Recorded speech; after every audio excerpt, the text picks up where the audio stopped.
You know what it could be called? What? Nobody listens. You gotta love it because that's two meanings. One, it shows that we're humble and it's like, hey, nobody's listening to us.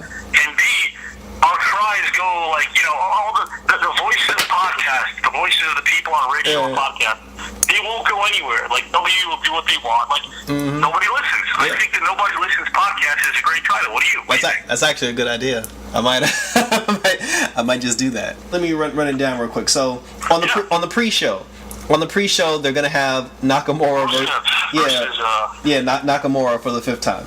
So, and they usually put on good matches. So that's a good match. And to be honest, it's not really predictable. Considering I was probably the only person I know on this entire planet, probably even like if you want to consider even the people that were there from Saudi Arabia. I was probably the only one that watched the kickoff match at Crown Jewel.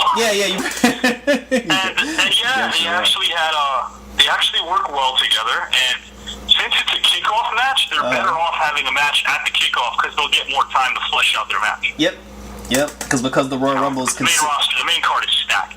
No, but yes, and because the Rumble's considered a major pay-per-view, they're probably gonna do like a 2-hour kickoff show anyway. So yeah, you're right. They'll definitely. Yeah, they start at 5, they finish at 7. They're probably gonna have 1 or 2 other matches, but Rusev Nakamura, is that the match that you have a prediction for?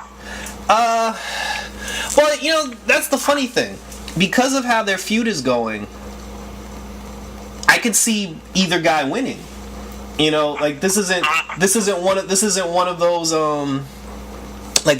those like obvious things. Like I could actually see Nakamura getting the belt back. I could see trade the belt back. Yeah, or I could see, but I could also see Rusev retaining. So I don't, So this is actually this is one of those rare ones where I'm just like like I don't know.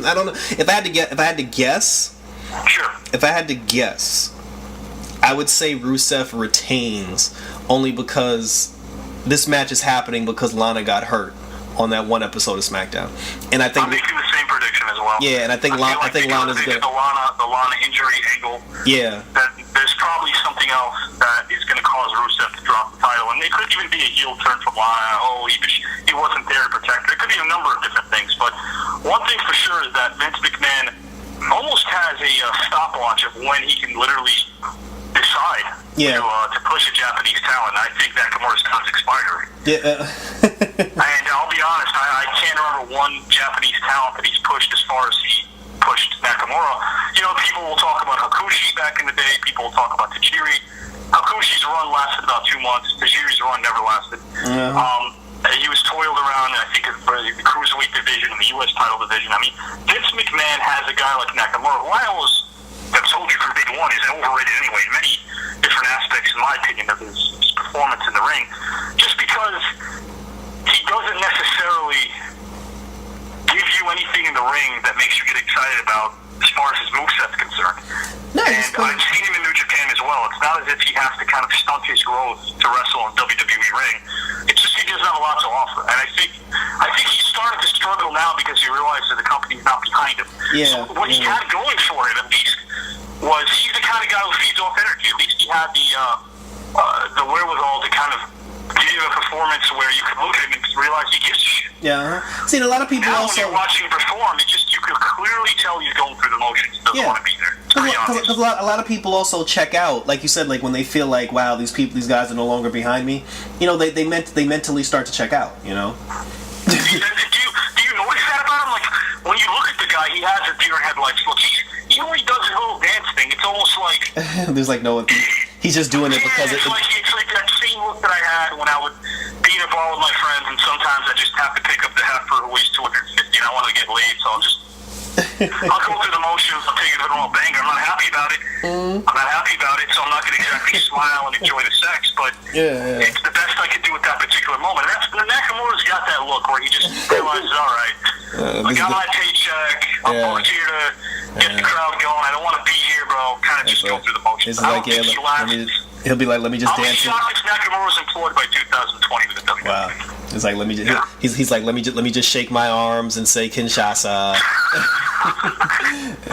I got Rusev retaining, and I got jury's Rusev out if they'll be in the Rumble match itself. But probably WWE likes to put the WWE doesn't really care if it's a title holder. Here's the reason why I don't think.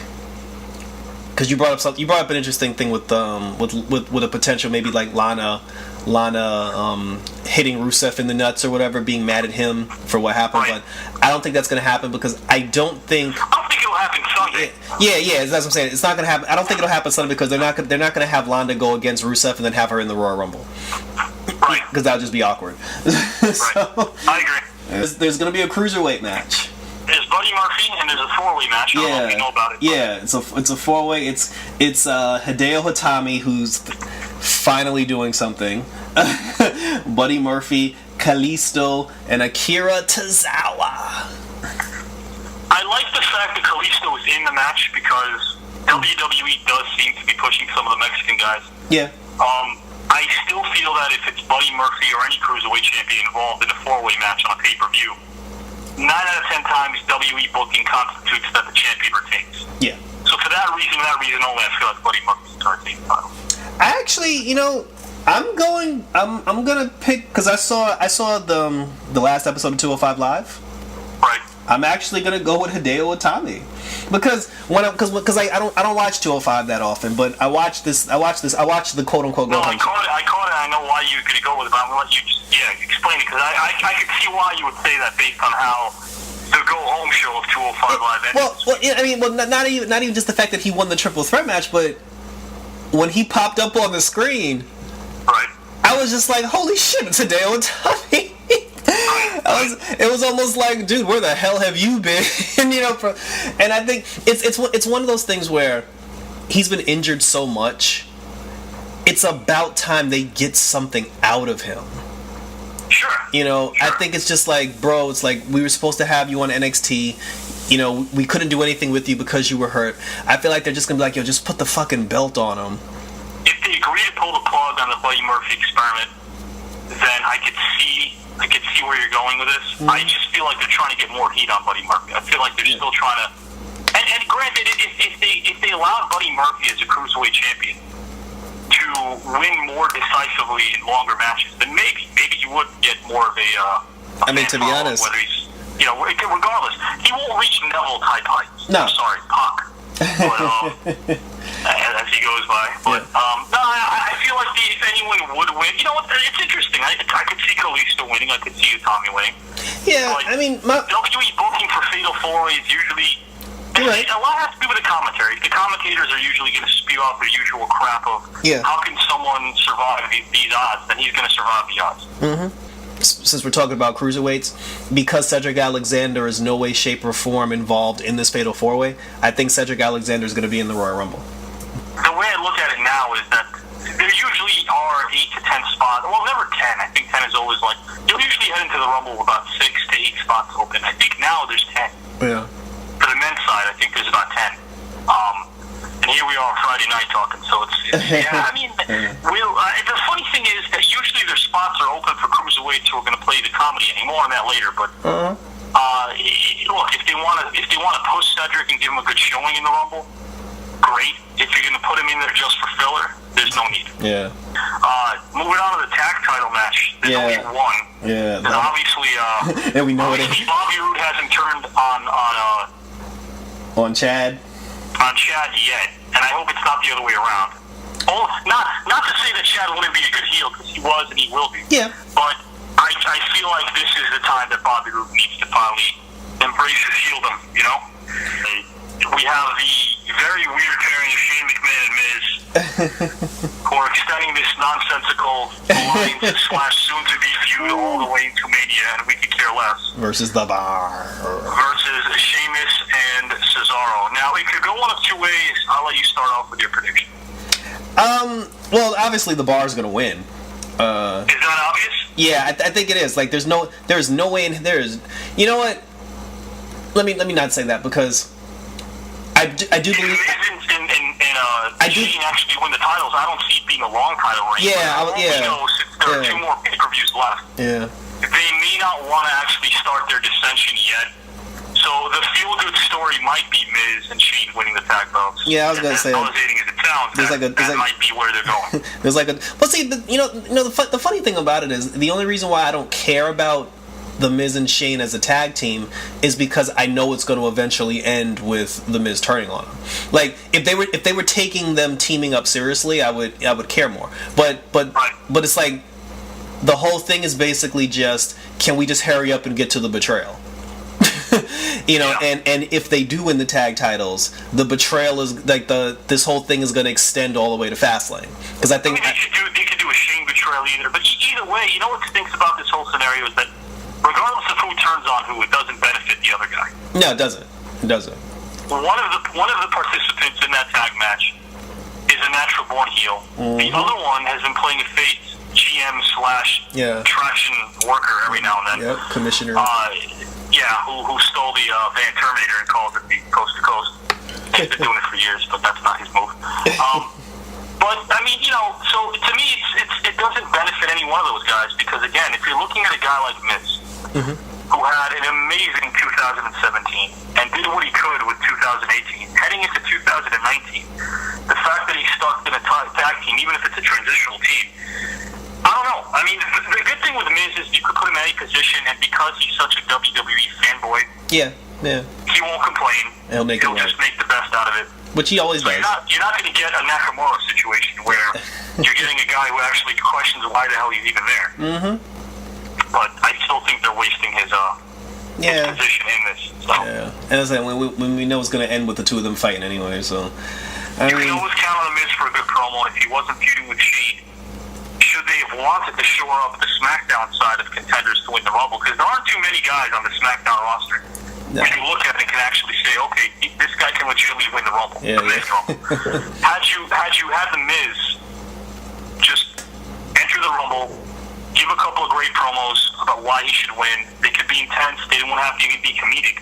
Mm-hmm. Anyone would buy it just simply because of the fact that we've been waiting for him to get back into the world title picture for the last 2 years. Yeah. He's had such a great past couple of years. Just, people say it started with Talking Smack. It transitioned to the Dolph Ziggler feud. Yep. Anything they gave him was he made it work. Match of the night, promo of the night, highlight of the night. And had they had Miz just focus on the Rumble, you would have had another contender from SmackDown. And now you look at the SmackDown contenders. Yeah, he's not even in the Rumble. Can actually win the Rumble. It's paper thin. Yeah, which means it's still be in the Rumble match itself. Right? Good point. Good call. Which means the SmackDown person will probably win it since it's so paper thin. Yeah, exactly. That's how. Also, even though they won the last 2 years though. Yeah, they did. That's a good. But Brock's also been champion the last 2 years. Was Nakamura last year and Randall Orton the year before? Yeah. Okay. But both times, Brock's been champion. So you actually got Sheamus Cesaro retained. Yeah, I got Sheamus Cesaro retained. And to your Bobby Roode, Chad Gable thing, the two of them aren't going to break up until James Storm gets re-signed and Jason Jordan is cleared to compete, because you think they're waiting for that, huh? Yeah, I think that's what they're waiting for. I think they're waiting for Bobby. I think Bobby Roode's going to turn on Chad Gable. James Storm's going to come back. They're going to beat the shit out of him. They're going to reunite Beer Money, and then Chad Gable's going to be gone for like 2 weeks, and he's going to come back with Jason Jordan, and we're going to get Beer Money versus American Alpha. It's possible. I mean, Beer Money's a TNA creation. I know that you don't. I know that you're not actually assuming that they're going to call them Beer Money. I know you're not. Yeah, I mean, I don't know what they're going to call them, but. Yeah. But even if that's not what you're insinuating, I still feel like they're a TNA creation, and God knows Vince doesn't want anything TNA related to get over. So I agree with one half of your prediction. Yeah. I agree that if they're kind of just treading. If they're kind of just treading right now, I think it's because they're waiting for Jason Jordan to come back. Yeah, well, see, but you can't. But I get what you're saying, but you can't 100% say he doesn't want anything TNA related to get over, because Austin Aries, Samoa Joe, and EC3, I'm surprised by this. They were allowed to keep their TNA gimmicks. Like, the only person who really got repackaged as a new person was Bobby Roode. Well, Austin Aries, Samoa Joe, and who was your third one that you mentioned? EC3. They're allowing him to still call himself EC3. With EC3, I think they actually, it was. TNA didn't own intellectual property off of those names, including EC3. I remember reading about that. But with Samoa Joe, he used it in Ring of Honor before he came. Yeah. I mean, no, but he actually owns the rights to his name. I don't know about Austin Aries, but I know for a fact Samoa Joe owns the name, and I know that the WE actually purchased the intellectual property of the EC3 name. Yeah, that's one of the reasons that people were like asking what he's going to be called when he debuts, because they didn't know if they were going to use the Carter name. Yeah, of course. I mean, but as far as like character is concerned, because they all kept their names. I mean, Bobby Roode kept his name too, but Bobby Roode's the only person who got a new gimmick. Right. Everybody else kept it. Even Drew McIntyre. The only difference between Impact McIntyre and WWE McIntyre is the fact that his name is McIntyre. Because he was Galway. Like he's still the same person. I mean, technically, Bobby Lashley's still the exact same person. But Lashley's always been the same person. You know, Eric. I mean, well, no, Eric Young got repackaged too. They put Eric Young in Sanity. You know, but a couple. Maybe EC3 is a little starstruck about being on the main roster, because he did a very quick skit last week where apparently he couldn't talk. Yeah, that's. And I'm just like, apparently he just mimed himself looking in the mirror and trying to like answer Dana Brooke. Oh God. Through mental telepathy, but he wasn't speaking. It's like, why not just give this guy? I guess until he makes his official debut, we were not, worthy enough to hear his words. Yeah, and I'm just like, and it's like, and what makes that so stupid? If you were gonna do this, you should have just saved him for the Royal Rumble. He doesn't even answer the top two. Yeah, like the top two people who muted us, but we wanted to hear their voice. The top two are Chris Jericho when he made his comeback in 2012. I'd like to say. There were a couple of Raws where he just wouldn't talk. Yeah. There were a couple of Raws where he was on and he was doing his talk show segment. What's it called? Remind me. Can't remember what it was called. What, talking? A highlight reel. Yeah, I was about to say Talking Jericho. And he literally would spend his 10 minutes there soaking in the crowd chanting his name. Yeah. And then he walked out. And I remember exactly the build-up and what was it. It was in reference to him saying that the world is going to change forever. Yep. Oh yeah. That's really what that meant. That's when he came back with like the with the pants.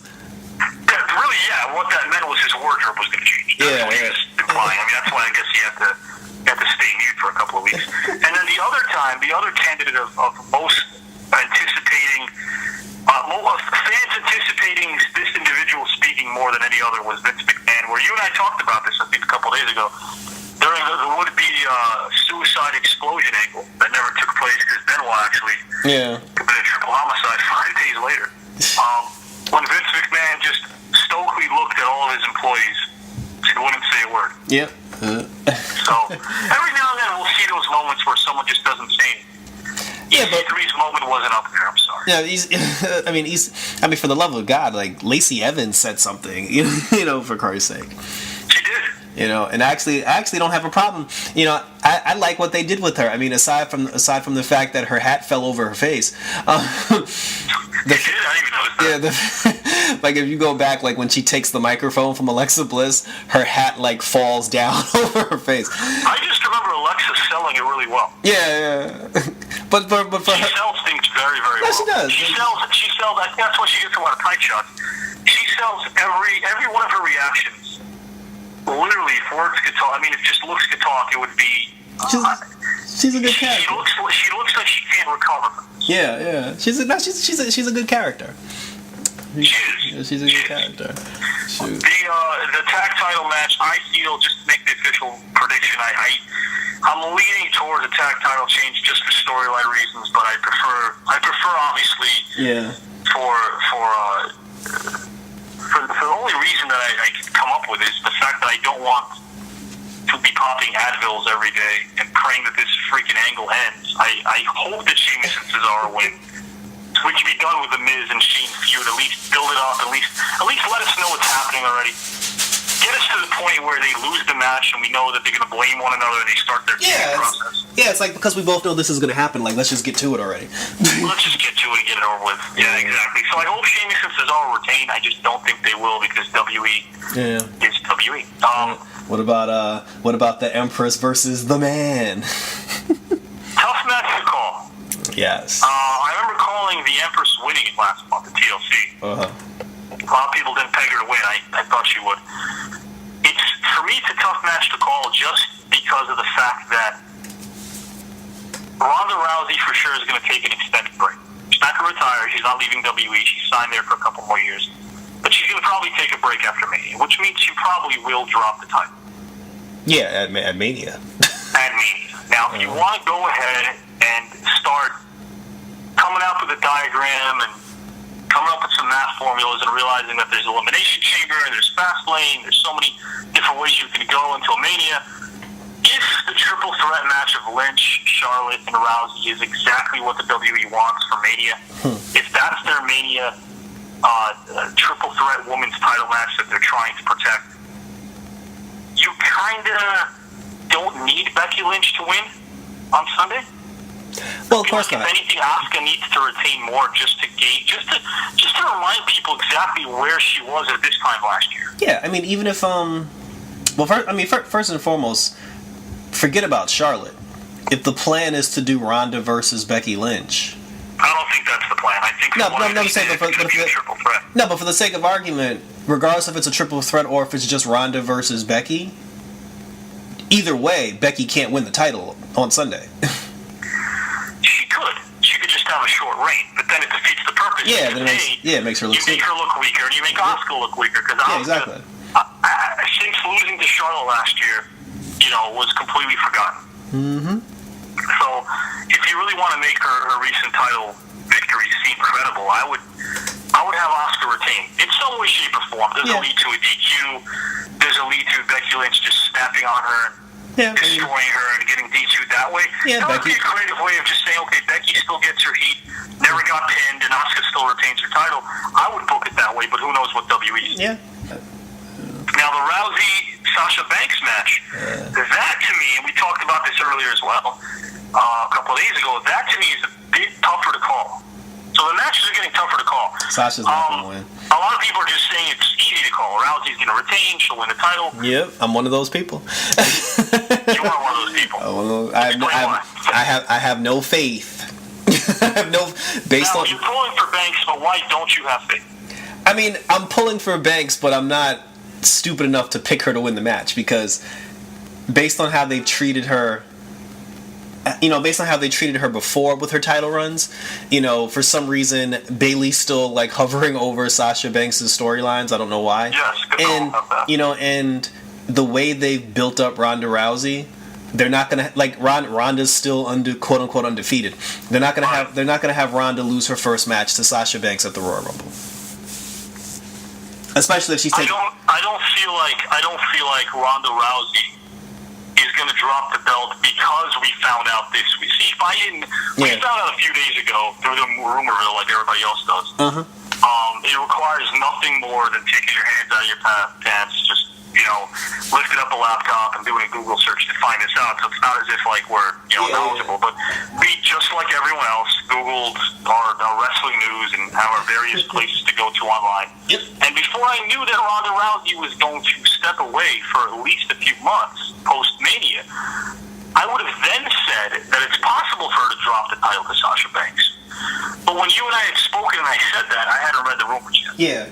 But now that it's pretty evident that she's going to step away, she's probably going to be booked to be pretty flawless up until Mania, because if she's going to drop the belt at Mania, it's going to be a bigger deal.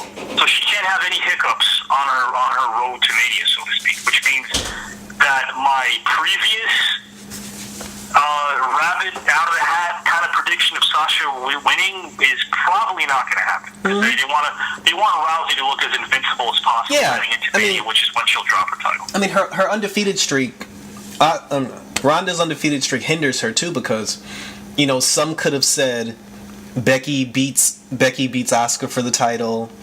Charlotte wins the Royal Rumble to challenge Becky. Ronda loses the belt to Sasha, and then Ronda goes in a triple threat match with Charlotte and Becky on the SmackDown brand. But they're not gonna sacrifice her undefeated streak to Sasha Banks for that to happen. Exactly. And then if Ronda loses to Sasha Banks, why would I give a shit that she's in a triple threat match with Becky and Charlotte? Absolutely.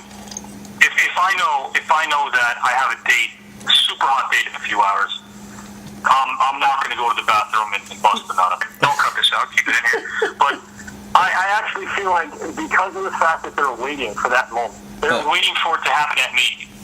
They're waiting to bust a nut at Mania. They're not going to have Ronda Rousey drop the title on Sunday. No. There's no point. There's something hotter coming up at Mania. Yeah, exactly. That's how they see it. We don't see it that way. We see Sasha Banks being more than worthy of finally being in that spotlight. But they don't see it that way, and that's why they're going to wait for that. You know, for her big moment where she drops the belt in front of a record-breaking crowd and walks away with a handshake and passes the torch, so to speak, to somebody else before she comes back and kicks ass. Yeah. Prediction: Ronda Rousey retains. Personal preference would be Sasha. That's not. Yeah. I mean, speaking of Sasha, you saw you heard about the full moon on on Monday Night Raw. No. Because you saw in the main event, it was the tag match with Sasha and Bayley versus Natty and Ronda. Yeah. There was a part during the tag match where the screen just went completely black. For like you're watching the program, the screen just goes black for like 3 seconds, and then it comes back on. Right. Come to find out, you can look this up online. The reason why that was when Natty went to pick up Sasha for the powerbomb, Natty accidentally pulled her shorts down. Oh, did she? Yeah, and then when Sasha like got out of the powerbomb and landed on her feet, her ass was like completely exposed to the entire Natty's? Well, no, not Natty, Sasha. Oh, okay. I was gonna say, well, if you were gonna black anything out, then I wouldn't be so upset if the reason why was because Natty's ass was exposed. Nah, it was Sasha. I really wouldn't feel like I'm missing much, but if you're telling me right now that I had a chance to see Sasha's bare ass and I didn't, what the fuck is the purpose of being on Monday Night Live? What's the point? You could see it online because people took video of it and posted it, but it was that live. Here's the magic question. It so happened that you and me were talking about this. We're almost like Nostradamus. You know what I mean? Definitely the last 5 letters of that word, but I mean, I feel like we talked about curvaceous bodies amongst the women on the roster. You brought up Sasha. Now that you probably saw her bare ass online, I haven't yet. Is it all you hoped it would be? No, it's exactly what I thought it would be. I mean, despite the fact that Sasha's a thin girl, she has a round butt. Like, she has curves, you know? I'm shocked to hear that. I mean, I know you brought up the shorty shorts and, like, there's something popping out of there, but I never really, like, you and I... It's not Naomi ass, but it's... I didn't put it up there, like, even in the top 5 list of best asses amongst women in that company, but now that you're telling me that... Yeah, she low-key, Sasha Banks low-key got some behind. Wow. Yeah. There's really no reason to spend time on the Universal title match. Finn Balor's not going to be the demon. I think there might be. Okay, this is where we were going with in our conversation this week.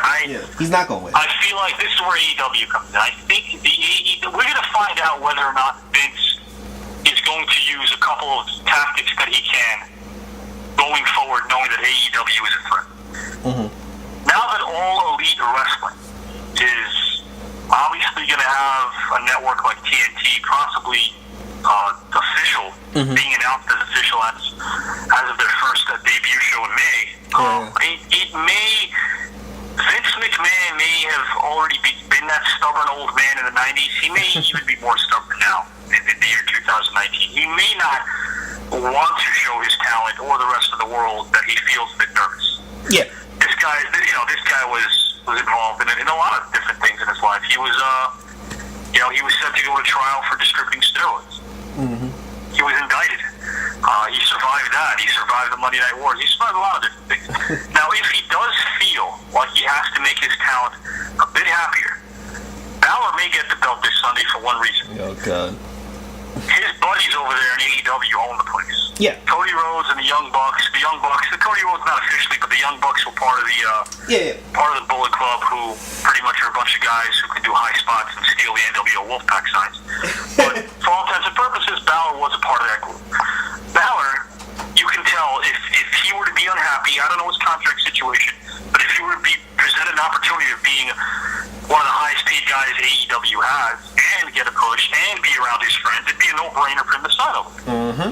If Vince wants to step forward and not only show Balor, but some of the young talent he has employed under his roster, if he wants to actually show them that moving forward, he's a bit more progressive than we as fans or even his talent allows him to feel, he may push Balor towards the title this Sunday. Yeah, how long that actually stays put, if he retains it all the way to Mania, if he's able to even have it by Mania is another question entirely, but I don't necessarily feel that Lesnar would have a problem doing the JOB because even he requested to work with Balor. Yeah, I mean, but he wanted to work with Balor.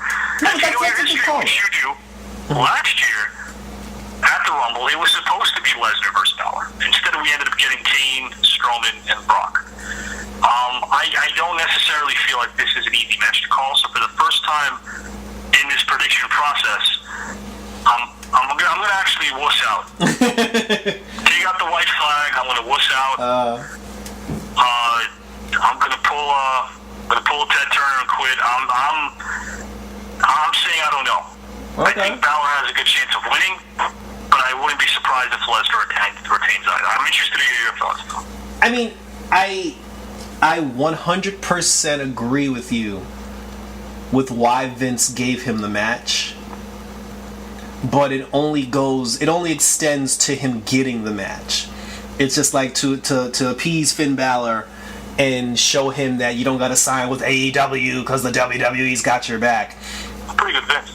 That's why they gave him the title shot. But I don't think he's going to win the title. Especially if he's not going to be the Demon, he's not winning. You might be right. You might be right. We don't know. The title. We also don't know how long. I don't know. I don't know how long he's signed with the company. I mean, it's easy for people to make predictions in today's, easy access for anything, sports, wrestling, whatever. We're living in a society where we can get access to anything. So for people to sit on their high horse and say they know what's going to happen because of this, because of that, I think when it comes to this title match, you throw all the logic out the window. Yeah. Because we don't know his contractual obligations for the company. I'm sure it's out there. I'm sure if you searched online, you'd find out if he's a free agent a year from now, 3 years from now. Regardless, he's not going anywhere now. Yeah. So if they want to push Balor, they have all the time to do so. When possibly Lesnar takes a hiatus after Mania. We don't know if that's going to happen. We've been hearing that for the last 3 or 4 years. Mm-hmm. So it's just a tough match to call. My prediction is I end up going to CVS instead of Walgreens and get low-fat milk over there. That's a damn shame. That's my prediction. Yeah. That's a damn shame. I think the Daniel Bryan Styles match is another match that, I don't know, do you feel the same? I want to ask you for your opinion. I feel like Styles in the year 2018 took a step back in the ring compared to, the wonderful work he did in 2017. Do you feel the same way? I mean, I don't necessarily look at it as like he took a step back. I just think he's just tired.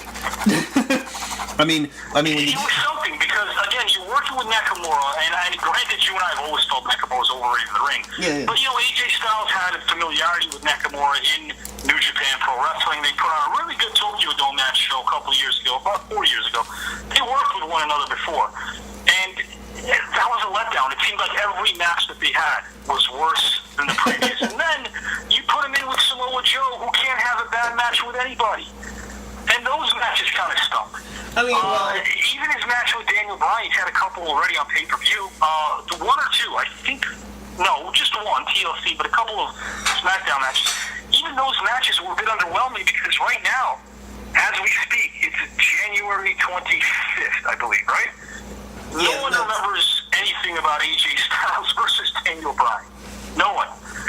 No one remembers anything about those matches that we just saw them recently. And those matches, again, on paper, should be match of the year candidates that people are still talking about, considering they just happened and nobody remembers it yet. So is Styles Daniel Bryan going to steal a show? That's bringing me. I'm getting there, but that's my point. Is that if people are so excited about this, I'm reading online about how people think that's going to steal a show. I don't necessarily think so. I think Daniel Bryan has a heel character as well. It's a great character. On the mic, it's great. It's wonderful to see him kind of be an over-exaggerated version of himself who's talking about the vegan food and the environment. That's who he really is. Mm-hmm. But it also takes away from his wrestling a little bit. Because, using some of the heel tactics he does, it It ruins some of the transitions that they have in the flow of a match that usually would be crisp. And I think that's why people are getting fooled by their names, who they are. I mean, the character that Daniel Bryan is playing isn't probably prone to give you a 5-star match unless they give him 20, 30 minutes, which I don't see them getting this Sunday. So not much of a prediction, more or less just a disappointment. Not a prediction of the result, a prediction of exactly the quality of match we're going to get. I don't think we're going to get a 5-star classic. I don't know about you. And because I have AJ Styles to win the belt, I think we will get a 5-star classic because it'll probably be the 2 of their last match. I hope so. I hope you're right. I really hope you're right. I want them to. Really badly. I was talking about an angle that could happen, and I'm going to bring it up now because it's the appropriate time to bring it up. I was talking about how every year Shawn Michaels is announced as a guest commentator on the kickoff show because he's Mr. Royal Rumble, Mr. WrestleMania. You know, he's Mr. Everything. Royal Rumble back to back. He went coast to coast. Blah blah blah. Even though he went coast to coast, the only people that were in that field were a bunch of jobbers, garbage men. Men who were on a mission, people like that. Nothing against Mo Mabel, I love them, but all he had in that group of 30 in the 95 Rumble that he won were a bunch of jobbers. With the exception of a couple of guys. Yes. There were more people portraying gimmicks than actual pro wrestlers. I mean, it was any type of occupation was portrayed as a gimmick in that Royal Rumble.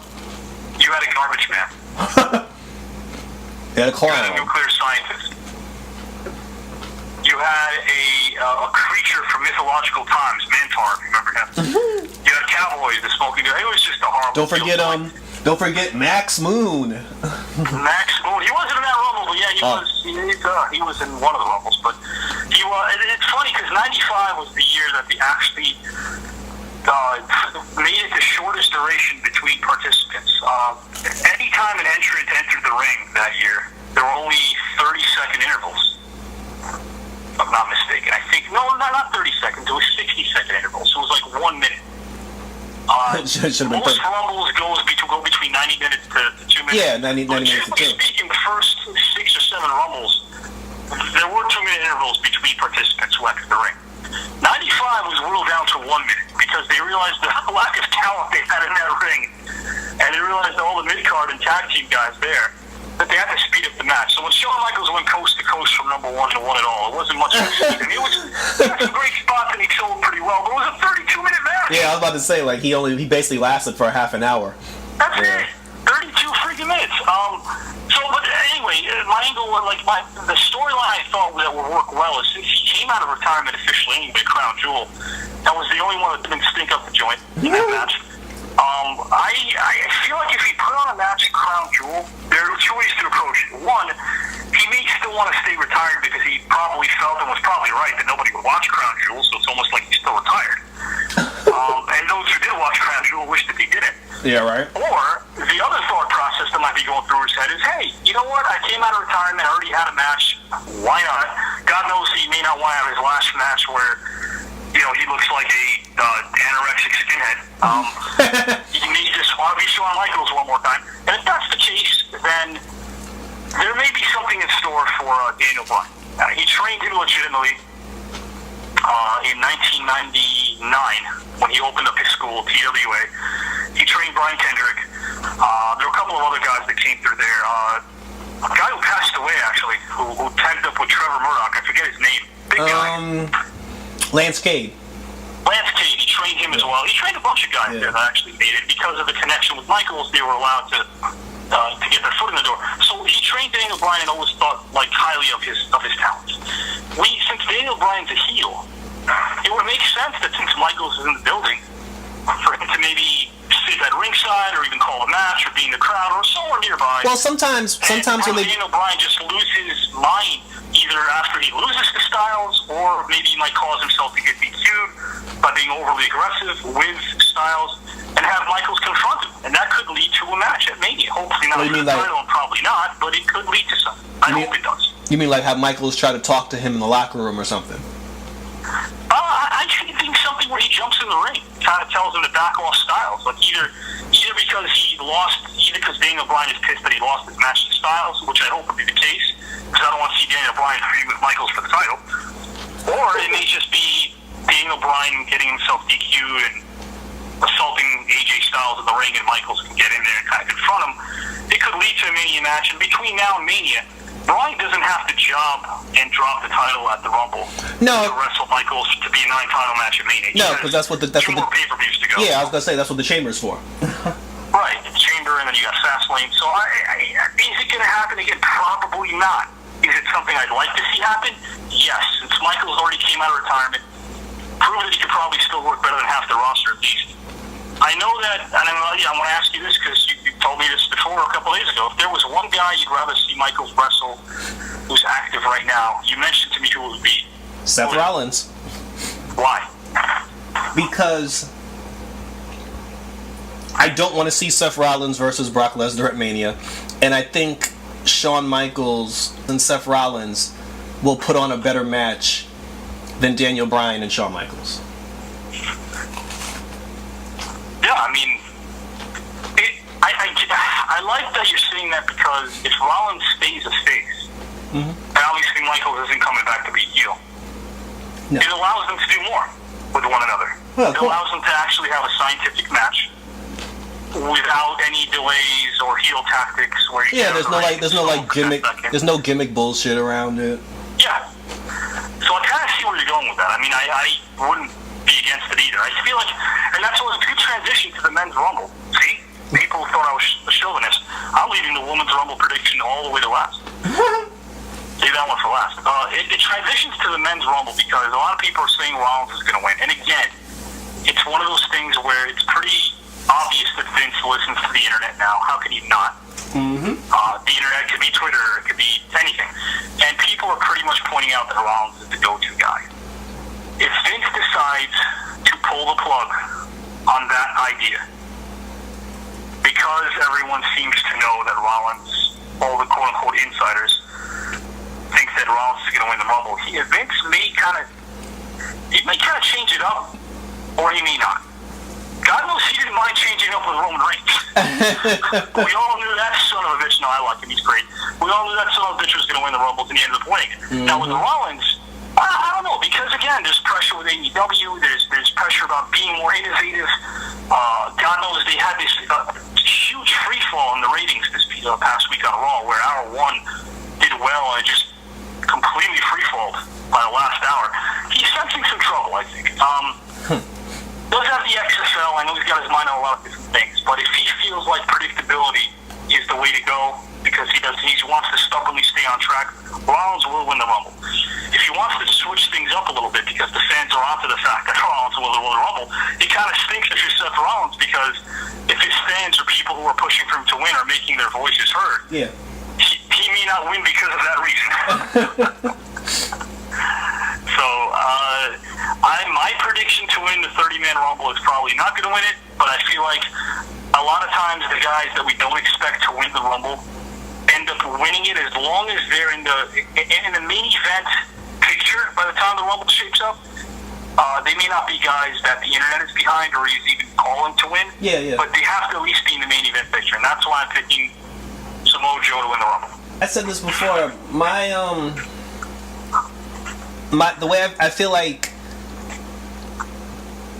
I mean, the reports are saying Drew McIntyre. Everybody's saying that Vince wants Drew McIntyre, but Triple H wants Seth Rollins.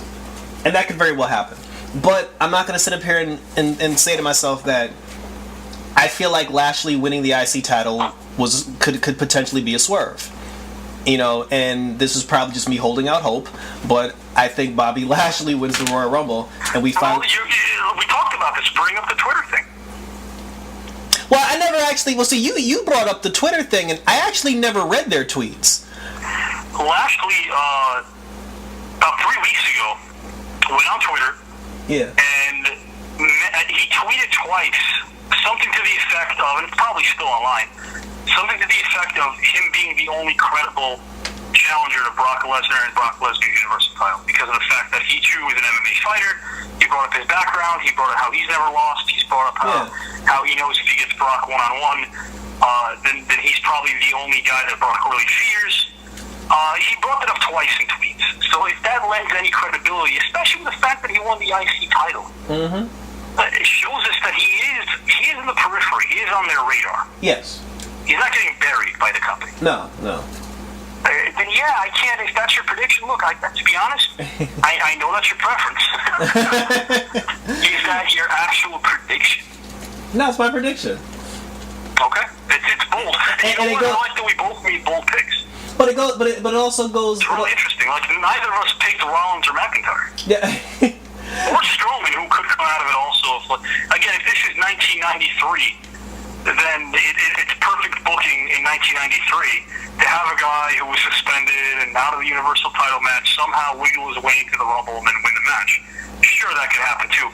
The only thing that I feel would defeat the purpose of Braun Strowman winning is he was already in the title picture. Yeah. And you could have already announced him in the Rumble if you wanted to. It's not going to be a surprise or a shocker if he gets in there. Yeah. The surprise candidates that could show up, there's talk of Roman Reigns because he's training again. There's still talk of the Cena Swerve, even though he's filming that day. Who knows? Apparently so was Ronda Rousey last year when she debuted. She was filming some movie in Brazil, but she showed up. Yeah. Let's hope I don't think it's going to be anyone outside of Drew McIntyre, Seth Rollins, Samoa Joe, and I would hope Lashley too because he deserves it. Yeah. He's been doing some great work, so I like that we both picked bold, that we both made bold picks. Yeah. Do you see any kind of surprise debuts or returns at the Men's Rumble taking place? I see EC3 making his official main roster debut. I only have one bold prediction for the Men's Rumble. Yeah. The Velveteen Dream. I like that call. I actually didn't think about it till now. I don't know why I feel this way. Velveteen Dreams, I mean, just his entrance, him coming out and taking his time to get to the ring would be a great moment. Yep. Before he utterly jobs every night on Raw and becomes the new No Way Jose. But no, that won't happen. He's done great work and he'll probably get used right. But yeah, I forgot about that. That's a good call. That really is a good call. I was assuming we would call Jim Duggan. Oh God, no. Every time you and I have done a pay-per-view Royal Rumble pool for money, every one of your picks comes out to be Jim Duggan, so I was trying to get No, you got used to old Hacksaw, but if Hacksaw Jim Duggan shows up in this Royal Rumble, I'm turning off the television and I'm going to sleep. So it's safe to say you pay the WE $10.99 to just I didn't pay my $9.99. Letter of confirmation or intent that Hacksaw won't show up. But, yeah, I didn't pay my $9.99 to see Hacksaw Jim Duggan. You wouldn't even pay the last $2.99s in that $9.99 to pay Hacksaw Jim Duggan. I wouldn't even pay $99. No. To see Hacksaw. Hell, you probably wouldn't pay the last single-digit 9 in that number. I was at Comic-Con a few years ago, me and myself and Evan, and when we were walking through the showroom, because they have like booths where like celebrities can sign autographs and memorabilia. Yeah. I was walking through the aisle where all the celebrities were. Evan taps me on the shoulder and says, "Hey, there goes Sergeant Slaughter and Hacksaw Jim Duggan." And then he goes, like the real Slaughter and Duggan? Yeah, it was actually them. And then he goes, they have a cup in their hand? No, they were just sitting at a table, sign autograph. So then Evan's like, "Why are you walking away? Didn't you hear me?" And I said, "Yeah, I heard you. That's why I'm walking away." Greatest response. I'm jealous of you. That's exactly what I was I don't give a shit about it. I would have told somebody, yes, I heard what you said, and that's why I'm walking away. So then I told one into Hacksaw Jim Duggan. Like, seriously? But the last match would be the Women's Rumble, which I know you've had a lot of time to think about. No secret that you're a devoted booker in terms of how the women should be utilized in the division. So I'm kind of curious to see how you unravel all these knots with the Women's Rumble in terms of who could win this. I have no clue, but I'm going to try to make a prediction after you. No, my prediction is the same. I think because I think Asuka retains the championship, I think Ember Moon wins the Royal Rumble and challenges Asuka. And again, a bold pick that I like because she's in the periphery. You could tell that they're almost ready to pull the trigger on Ember Moon. You could tell. Uh-huh. you could tell that it's in the periphery. I feel like Charlotte's the obvious choice, but because of her being the obvious choice, I don't know if her path to Mania, or even if Becky shows up and she, doesn't win the title against Asuka, I feel like you can easily plug Becky and Charlotte in the Rumble. Oh gosh. And have them, if your intent on having their road to Mania somehow wind up with both of them being challengers to a title, Ronda Rousey's women's title, it doesn't have to take place, it doesn't have to start at the Rumble. No, it doesn't. It doesn't. It's way too obvious. It's way too obvious. So I don't know. I legitimately know if I had to pick somebody, Amber Moon's a good choice. I'm going to actually go with Alexa Bliss. Oh God. That's a bold prediction. And it doesn't necessarily mean that she's going to challenge Rousey, because there's going to be a lot of things happening between now and she. I know Alexa's on Raw. I know Rousey's on Raw. I know that Becky and Charlotte are not. There's a couple of ideas. I think we'll talk about it before the Chamber, but I mean, there's a couple of different things that I feel that could lead to Rousey, Becky, and Charlotte not switch brands and still wrestle one another. But that won't happen until February. So I think Alexa could legitimately win and probably maybe just challenge Asuka. That would depress the hell out of me. It would depress me too, but you know what? Only because I'm like, she wasn't supposed to be clear this early. Initially, they thought that she might even have to retire. Is it a feel-good story? She's a hard worker. Anytime someone works hard, tries to be original, tries to be innovative, doesn't go through the motions, when they get rewarded, I can't really get upset. So I'm not saying I would get upset, because there's a lot of other choices that would piss me off. No, but my problem with Moon winning, again, I'd like it, but there's only one problem. What? The problem with Ember Moon winning is this. When someone tells you about a great hamburger, they tell you it's the greatest burger in the world. You've never had it. You've never even heard about a certain chain of restaurants that advertises this burger. Are you going to go on with me? You're going to go on and try the burger. You're going to taste it for the first time. You're going to say to yourself, wow, this burger is really good. It's as good as advertised. It's amazing. It's only amazing, and it's only psychologically that you allow yourself to admit that it's great and one of the best burgers ever, because you've been hearing this hype for months.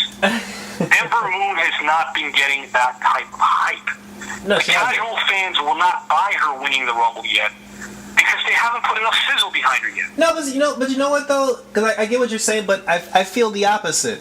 I think that the way fans work today, and I'm not talking about fans that get it. I'm not talking about people like us, but the way fans work nowadays, they'll only see you as that person when WWE has you win something. But see, back in the day, it would be like, oh, this person won the Royal Rumble. Well, we don't care about them. They don't really deserve it. It's not earned. It's too soon. In today's world, it's like, oh, they won the Rumble? That means Vince actually likes this person, so let's get behind them. No, right. I mean, we've seen a lot of times where that wasn't the case, where guys who won the Rumble actually weren't liked by Vince. Case in point, Nakamura. Yeah. Last year, we don't have to even search deep. I like your pick, Ember Moon. Hope it happens. She's worked hard. She hasn't got enough mic work. She hasn't developed her character on the main roster enough, and that's why I think those are the reasons against her winning it. But I'm not saying I wouldn't welcome it. I'm just saying that I don't. No, but your reasons make perfect sense. Like if she, but I hope I'm wrong. I hope I'm wrong. It's like if she didn't win because of that, like I wouldn't be surprised. I'm like, you make perfect sense. And on that note, I'm going to go ahead and do something that, unlike these past Royal Rumbles that I just love talking about, I'm going to go ahead and do something right now that definitely trumps me watching it on this particular Sunday, which is, in my opinion, much more interesting. What? CVS. Oh, you're headed. Yeah, you're headed there now. I'm headed right now. All right. And it really doesn't really matter anyway. You know why? Why? Nobody's listening.